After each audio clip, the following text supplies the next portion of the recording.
Efectivamente, esta reforma tributaria tiene un impacto sobre ellos indiscutible en cuanto a que van a tener obligaciones, que van a tener que certificar, o sea, ya no quedan detrás solo a través del representante y el revisor fiscal, sino que ellos mismos van a tener que certificar en cuanto a la renta exenta y otras cosas. Entonces creo que van a tener que jugar un papel un poquito más activo que como lo venían haciendo. Pero fue un seminario en donde pues efectivamente logramos concientizar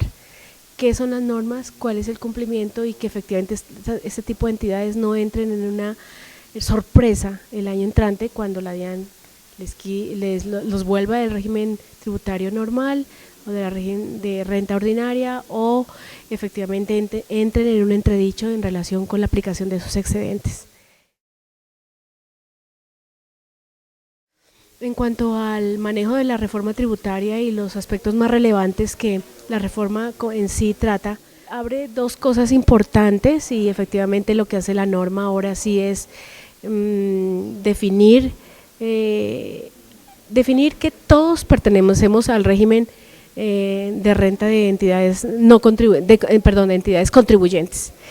y que por excepción las entidades sin ánimo de lucro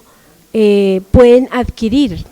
ese régimen especial. Es decir, si usted a partir de ahora va a tener una entidad sin ánimo de lucro, usted no nace bajo el régimen especial, tiene que solicitar la calificación ante la Dirección de Impuestos y Aduanas Nacionales y ella le dirá si sí la acepta del régimen contributivo especial o no,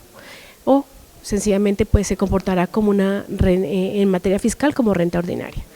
En este orden de ideas, entonces califica las entidades en el artículo 19, el 22 y el 23, pero en el 19 se encuentran efectivamente las del régimen tributario especial y las que la DIAN les da ese calificativo nuevo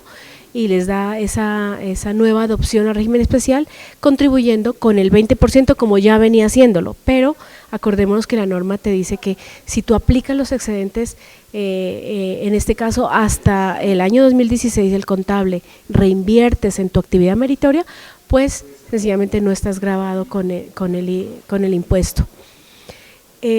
Para los del artículo 22 y 23 sencillamente los declara como no sujetos pasivos de renta y no declarantes. O sea, hay algo interesante ahí, es decir, que algunas entidades no tendrán que presentar su renta, como las asociaciones, corporaciones, juntas de propiedad horizontal, en los conjuntos residenciales y todo esto, entonces ni siquiera tendrán que presentar su renta. Antes venían presentando ingresos y patrimonio, ahora ya no. Pero algunas de las del artículo 23 las toma y les dice ustedes son no contribuyentes de renta, pero sí declarantes. Esto quiere decir que tienen que presentar su declaración de ingresos y patrimonio como lo venían haciendo antes, o sea, no las exime de no presentar su renta. De lo que podemos decir y cosas muy importantes para quienes están dentro de este régimen especial es que deben guardarse de que los pagos a fundadores, a donantes, todo esto, están bajo unos topes especiales. Si usted tiene unos ingresos como entidad sin ánimo del régimen especial, en donde sus ingresos no superaron los 3.500 VT, es decir, están en 111 millones hacia abajo, esta norma no le aplica, pero los que superaron deben tener cuidado de que los pagos a estas personas no superen el 30% del gasto total de la fundación. El representante legal deberá tener contrato laboral si hay pagos al representante legal. Nos preguntaban, en el caso de que no se le paga nada, pues no hay nada. Lo que la DIAN quiere mitigar son pagos y pagos al representante legal bajo ningún concepto. En este caso le habla de que tiene que tener una relación laboral, con todos los atenuantes que tiene eso, seguridad social, prestaciones sociales para fiscales. Y le habla de los pagos a los fundadores, a los vinculados con la asociación, en donde haya un 30% de incidencia, le habla que tiene que obedecer esos contratos a precios de mercado, es decir, va a estar vigilado por precios de mercado y podrán hacerse unos pagos debajo del mercado siempre y cuando esos gastos se vayan al desarrollo de la actividad meritoria. ¿Qué otra cosa importante hizo la norma? Es como la memoria económica que deben presentar las entidades que superen los 160.000 VTs, de ingresos 5.097 millones. Entonces hay fundaciones que superan esos ingresos y a partir de ahí deben presentar una memoria económica en donde casi que es discriminada la contabilidad y todo, y efectivamente ponen a certificar al representante legal, al revisor fiscal, y en este caso, para efectos de contratos, la junta directiva deberá certificar también, y sus administradores, que todo y la renta exenta y todo se llevó conforme a la norma que nos tiene que ver con la reforma tributaria desde los artículos 140, bueno, hasta donde termina, y que inicia desde el artículo 300, creo que es 28. Entonces ese tema es algo ya más proactivo en tema de decisiones de la Junta, porque las involucra en cuanto a la certificación de sus decisiones que se ven reflejadas en actos, contratos y erogaciones. Podríamos decir también que la página web, la DIAN abrirá una página web para las entidades sin ánimo de lucro en donde, pero son las del régimen contributivo especial, hay que aclarar, no las del 23 ni del 22, las del régimen especial deberán reportar a la DIAN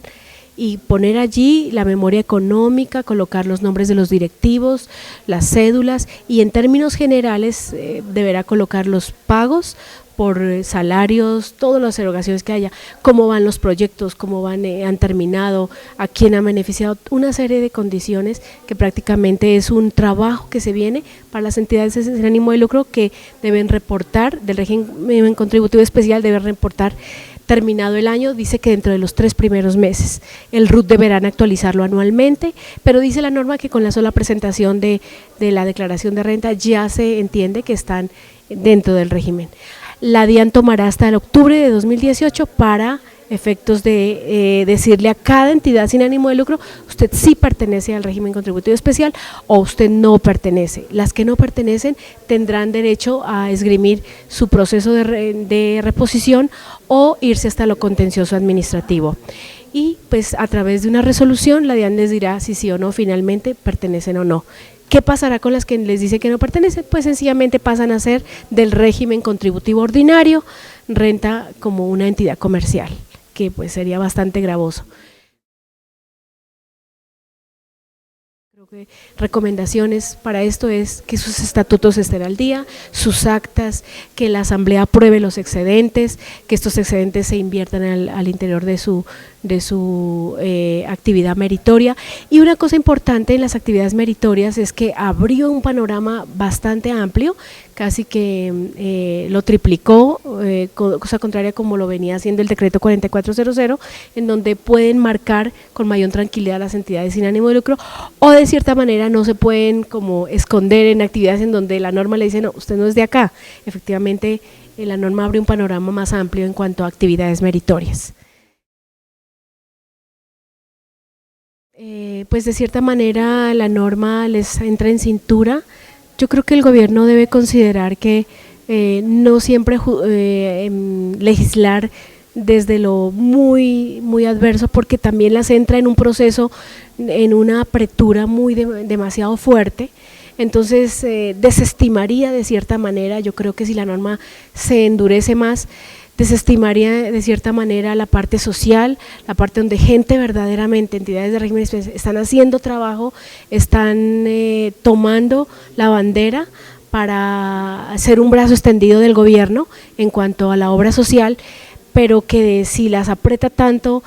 habría un desestímulo y podría haber una deserción de trabajo, en especial de entidades del exterior, donantes del exterior que apoyan trabajo social en Colombia. Entonces yo creo que ahí la norma, pues está bien vigilarla, está bien generar una como cultura de una adecuada transparencia, pero también todo extremo creo que es vicioso.